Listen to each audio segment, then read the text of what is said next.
This is 2002. We are going all the way back to childhood now. Prehistoric times.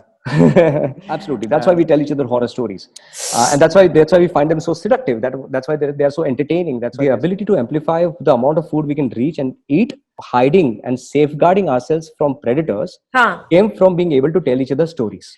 The idea was to create magic. The idea was to somehow create a sense of awe when you start looking at how small interconnectedness of things have large systemic effects. I mean, that has been the obsession of my work.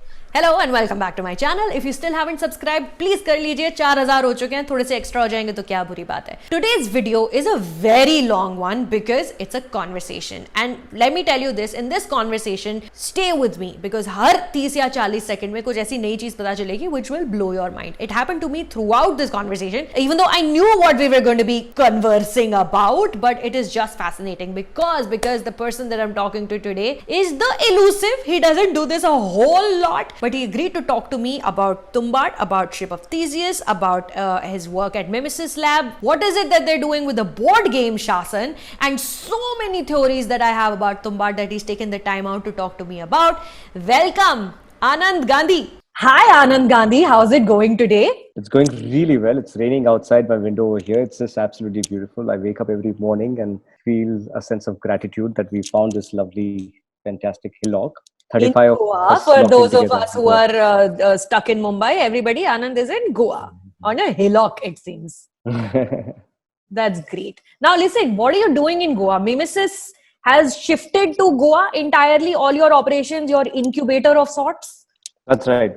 Predominantly all pre-production and post-production work happens here. So all the thinking, developing, ideating, brainstorming, rejecting, critiquing basically happens here.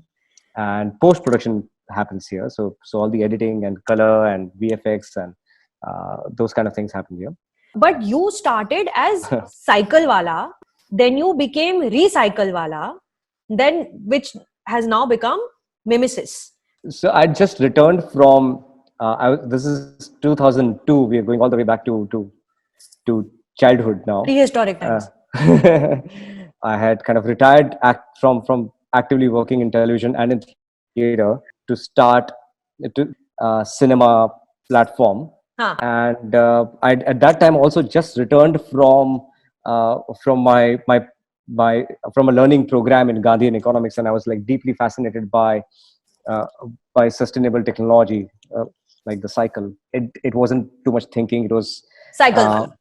It was Cyclewala because the first short film that was coming out of that was Right Here, Right Now, which was about a cycle, which is about karmic cycles and causality. Right here, right now, के बारे में बात करेंगे अभी. I have so many things I want to say about that short film and your other short film also, Continuum. So then you named your company just Cyclewala in that moment. Yeah. And then when did it become Recyclewala and why? Well, when it became something real actually. So when this was when Soham wanted to put something together, right? And he had a company called Riddhi Siddhi Films Private Limited, and he really, through Riddhi Siddhi Films, he was investing in the projects that I was very keen on developing and making as feature length films. Achha. And that is really when we decided that we need to kind of name it something that's reflective to some extent of the concepts and the ideas that are going to be discussed in the film. So which is when Ship of Theseus happened around that time, that's 2012. Right? That's right. Then when did it metamorphose? I love using that word. Into Memesys. My closest creative teams, Pooja Shetty, Neil Pagidar, Khushbu, Zain, people that some of them you know of, we decided to finally, for the first time in our lives, formalize what we had only done in exploratory ways. Formalize a lab, a space that can actually truly do what we had claimed we were going to do all these years. That we can create a space for true deep diving into human cognition, into evolution, into behavior studies, into understanding why we tell stories in the first place and what could be the use of these stories. That's why we started looking at memetic sciences, which is non-genetic sciences, like non-biological methods of storing information and passing on wisdom, which is a meme, as Richard Dawkins coined that word in the 70s.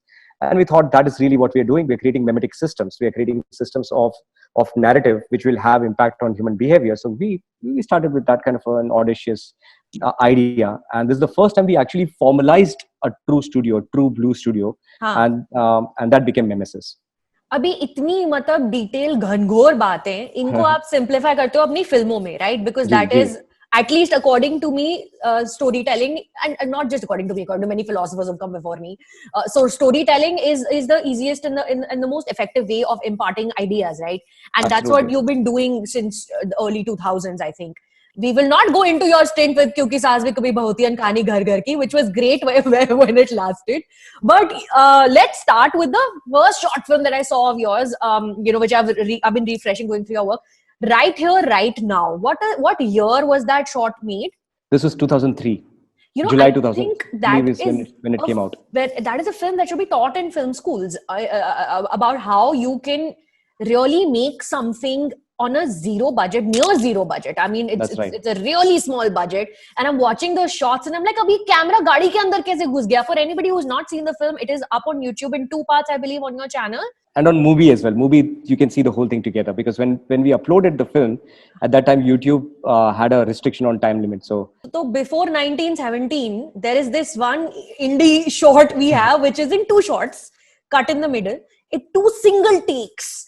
And just the choreography is insane. At many points, you have people looking into the camera and things. And I was assuming you didn't have a lot of money to keep redoing it again and again. We had nothing, yeah.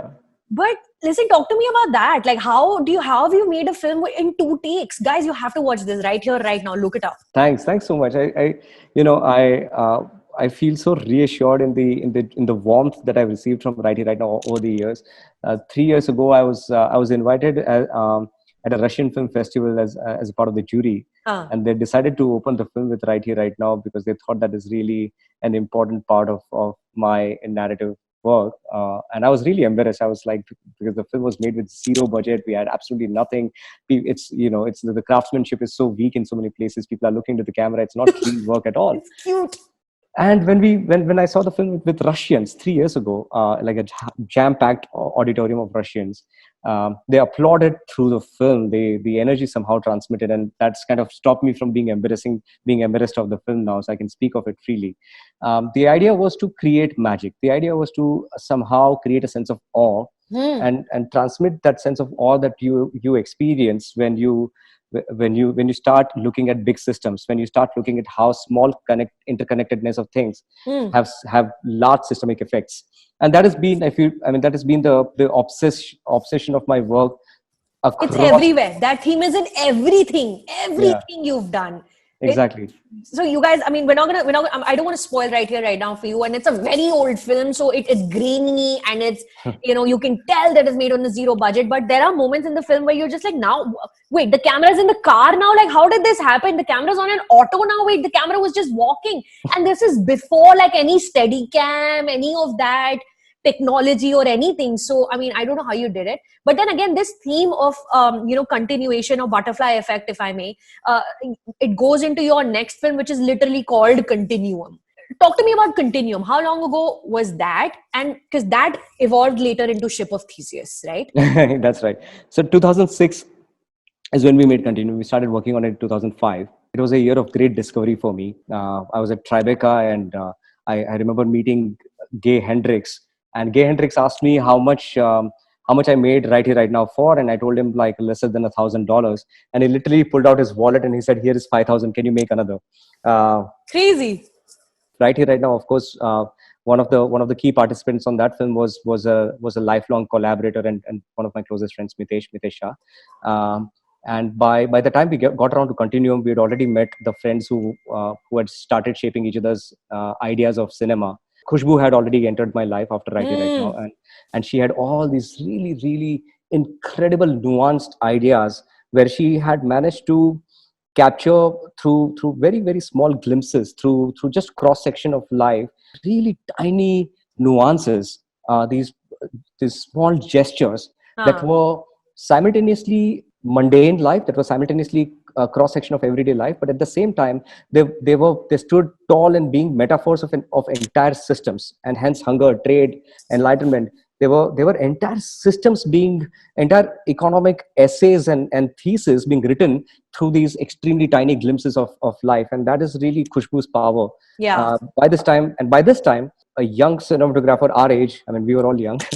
I was 25 at that time, and Khushbu was 20. Around the time when we started making Continuum, a cinematographer reached out to me saying that, "Hey Anand, I saw Right Here Right Now. It was absolutely stunningly beautiful. It's probably one of the best pieces of cinema I've seen. I really want to be I really want you to write something that I can paint with light. I can make with my images." So he came down to show me a film, and I put his diploma film at FTI, Solitary Sandpiper, in the DVD player. It was a minute into the film, and somebody's phone rang in, because we were in my parents' home. We didn't have spaces to go to. So we're looking at this in my parents' house, and somebody's phone rang. So we had to pause the film. And when the film paused, I jumped at him and I said, "Will you please shoot everything I write for the rest of my life?" And that was PANKAJ Kumar. And he has shot everything you've done since. And he did. And he shot Continuum, he shot Ship, he shot Tumbbad, he started shooting everything that we wanted to work on. Pankaj was truly, for the first time, I met someone in my life who had the ability to manifest with light, with image, with texture, with form, with movement, with what I had in my mind, the meaning that I was creating constantly and imagining in my head. For the first time, I found somebody who knew how to translate that to light, and that was just absolutely the discovery of my lifetime.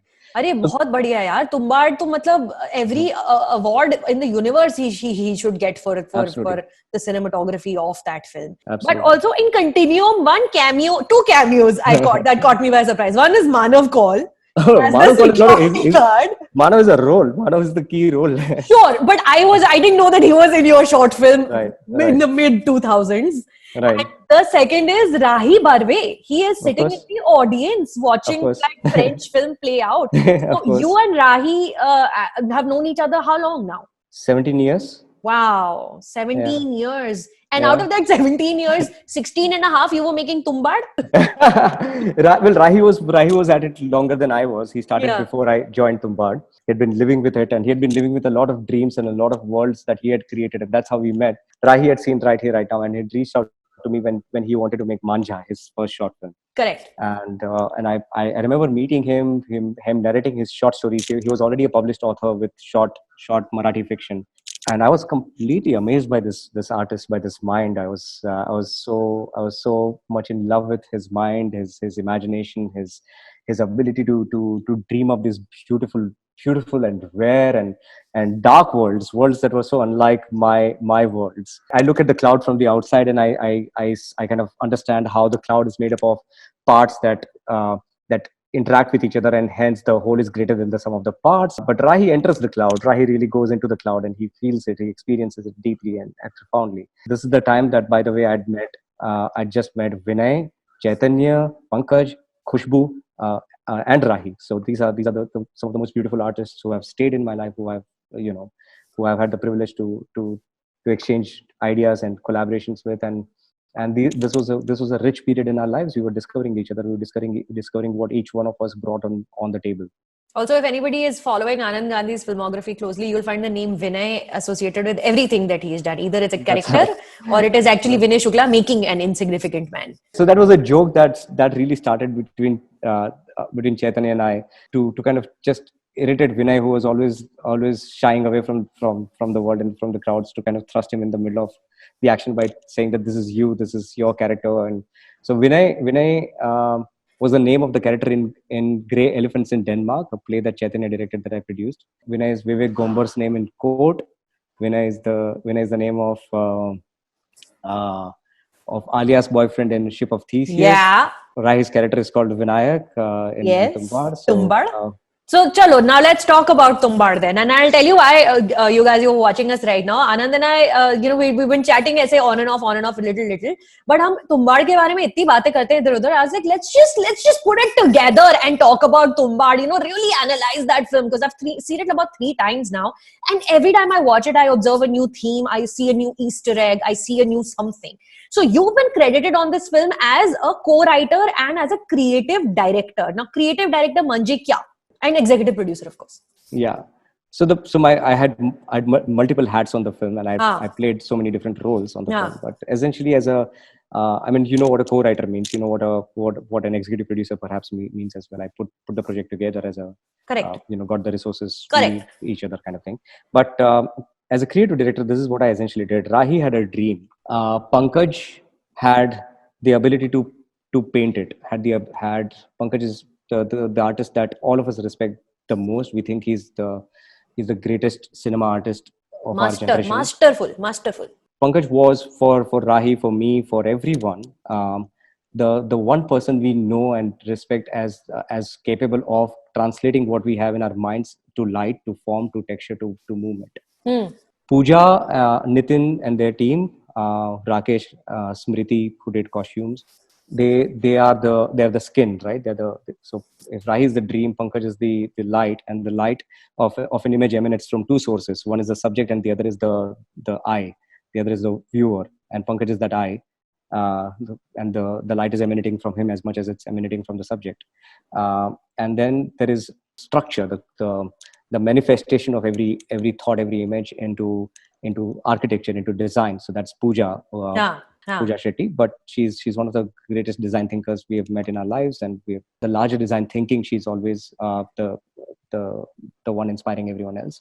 And then Nitin, of course, building those sets with Rakesh and team. And so my job is that of neocortex. In if you were to kind of think in that biological metaphor, I'm the meaning making part of the brain. I'm the part of the brain that translates meaning across people. I translate the dream to the light painter. I translate the light painter's work to the structural. I help everyone sync together in one stroke of authorship. Constantly make sense of what needs to be done, what needs to be filtered out, how to constantly interpret this world into something that is broad and deep at the same time. That is extremely coherent at the same time. It's not a hallucination. It's not a heat stroke. Correct. But it's a piece of profoundly coherent meaning that has value that people can carry back in their lives.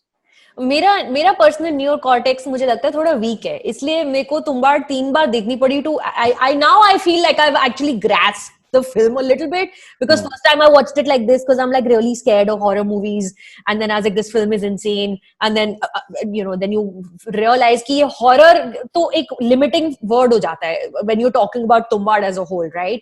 And I know you have like really interesting ideas about horror and how horror is depicted in cinema. And talk to me about that, how you've used horror for Tumbbad as a theme, but not quite.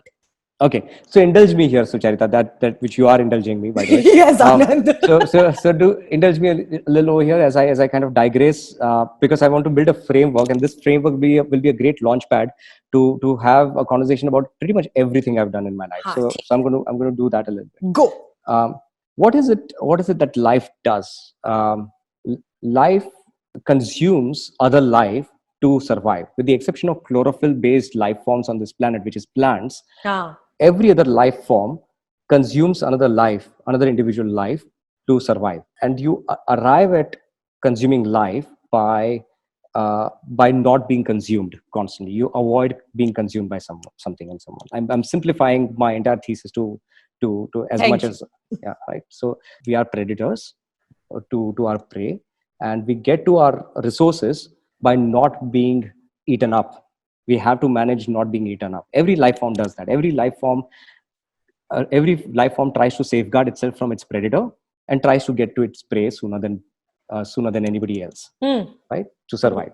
Now, because of this, all life forms have responses to the stimuli in the environment. Have a way to responding to what they see, touch, feel around them. Right? If you need to be able to recognize prey from far away. You need to be able to recognize predator from far away. You need to be able to hide yourself from predator. So you need to be able to camouflage. You need to be able to run really fast. You need to be able to run really slow if there isn't enough prey. So you need to be able to shut down. You need to be able to play possum so that your predator goes past you.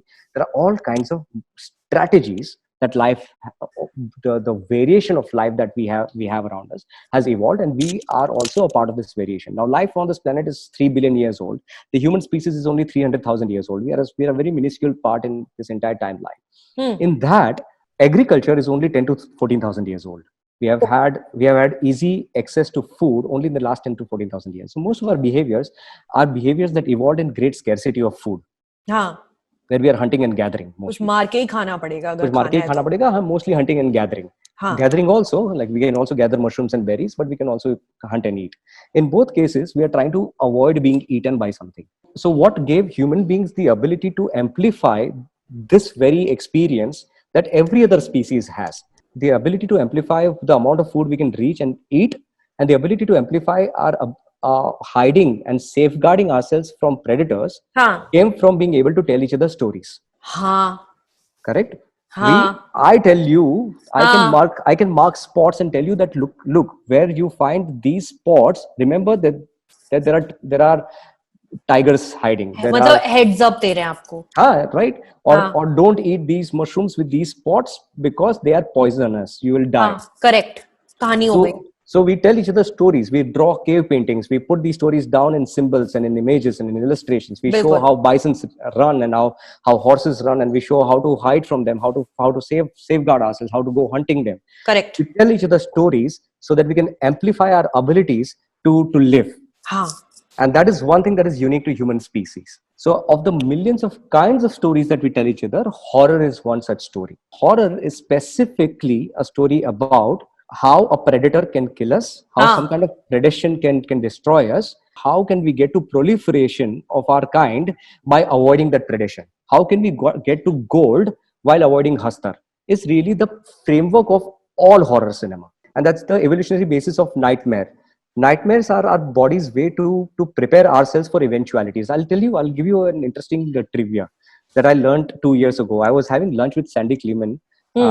He's one of the producers of The Aviator. Something I learned was really fascinating, that he's advising the CDC. And the CDC at that time was making a huge number of zombie graphic novels and investing in zombie films. Now, why would the CDC, by the way, CDC, for those of our friends who don't know here, is the Center for Disease Control in the US. They are they're the key organization that advises the White House and the US for pandemics and for large public health issues.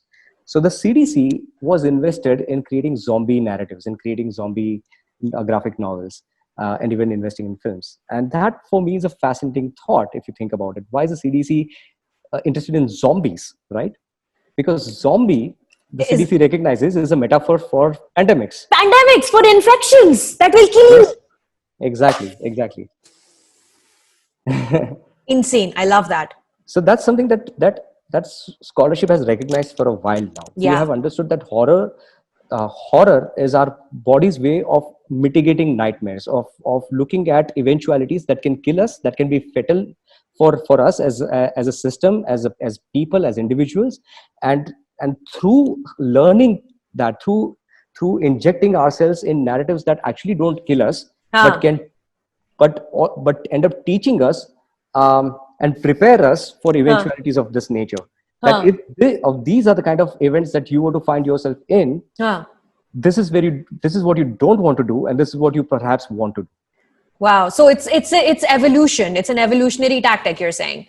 Absolutely. That's why we tell each other horror stories, and that's why we find them so seductive. That's why they are so entertaining. That's why there is an allure to it.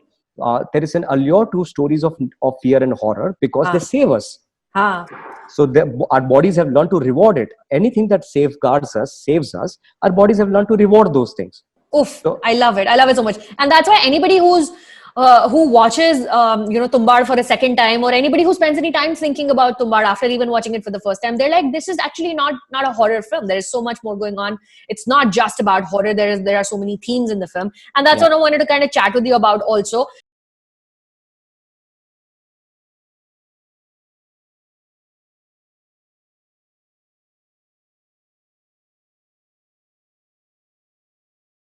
So the film opens in 1918. 1918, as now everybody knows, was the year of the pandemic. Spanish flu pandemic. This Indian soldier fighting with the British, fighting alongside the British, and has gone to war and is kind of is a prisoner of war who has escaped. And when he returns, he sees that every last person has either abandoned or died, because opium is really the most physical metaphor for every theme that you see in the story. The enfant terrible motif, it's a French word which I don't know how to pronounce. ये एक little known fact है that Mohammad Samad, the kid who plays Pandurang, वो दादी का character भी उसी बच्चे ने प्ले किया था. Even though Absolutely. इंटरव्यूज में ये बात है, बट ये बात somehow लोगों को ज्यादा पता नहीं है.